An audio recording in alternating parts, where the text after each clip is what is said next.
Hello everyone, I'm Dr. Nalini Bansal, and today we will discuss two important organisms that are seen on histopathology, and they usually mimic each other. So let us see how we are able to differentiate these two organisms. So let's move. Let's further. So this above picture on the upper left is on the left is a histoplasmosis, whereas on the lower right is a leishmaniasis. So as you could make out that both these organisms, they look almost similar to each other. So these are like the smaller organism. Both of them are around 2 to 4 micron in size. So there is not much difference in the size, and they look exactly similar in oval shaped structure with the round nuclei. So the capsule that we see around the histoplasma is a pseudo capsule, whereas this is a kinetoplast and an organism that is seen in the leishmaniasis. So, but on histology, they both look almost similar to each other. So, let's see a way by which we can differentiate the two. So this is again a case of histoplasmosis and histoplasmosis of the liver. Or here what we are seeing is within the portal tract and within the portal macrophages, we could see that there is an aggregate of these parasites within the portal macrophages.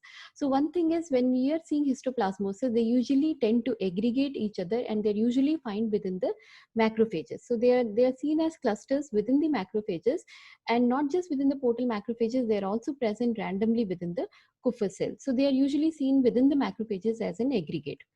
Now, if you do, these are also the macro within the Kupffer cell. So you could see that there are presence of these histoplasma organisms, and they are seen as an oval shaped structure. So since they are the fungi, so if you do a PAS sustain, they are going to be PAS positive. And as I said, they are clustered together, and this is an area where they're clustered together within the Kupffer cell. Again, if you do a PAS sustain, another histoplasmosis from an ulcer, so then these organisms are going to be PAS positive, as these are fungal organisms, and they're usually seen aggregated together here and there within the macrophages.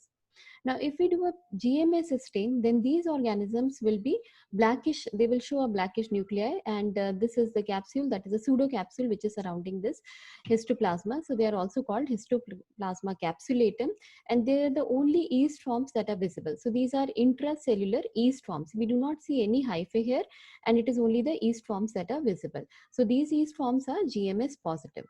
Again, another view showing an aggregate of histoplasma, which is positive on the GMS stain. So that is about a histoplasma. Now, next important thing is how we should be able to differentiate histoplasma from leishmaniasis. As you could make out from this image that the histoplasma are intracellular. So this is a macrophage and they are all intracellular. Similarly, for leishmania, they are also intracellular, slightly little more in size as compared to histoplasma, but actually they're on histology, they look almost similar. So it is 5 and 4 microns, which is hardly any difference. But if you see inside the nuclei, they have got a T-shaped structure. So they have got a kinetoplast and a nucleus, whereas a histoplasma will only have an organism. So this is a beautiful image, and I think cytology is always better to differentiate leishmania from histoplasma. And the T that we have seen on the diagrammatic representation, the T is not classically seen on a leishmania. Rather, what we should really see and hunt for is the presence of this double dot appearance. So you see two dots, one larger dot and one smaller dot. So if within an oval area you are seeing a double dot appearance, as is seen here, as is also seen here, as is seen here, then you know that the organism that you are dealing with is a leishmania and it is not a histoplasma. Now, if you look at this leishmaniasis on a skin biopsy, so many times you'll get skin nodules for leishmaniasis. Now, the one which we have seen for histoplasma, they're usually concentrated within the macrophages, whereas for leishmania, they're more evenly distributed. So they're not usually seen in clusters and they're most evenly distributed throughout the tissue that we will see.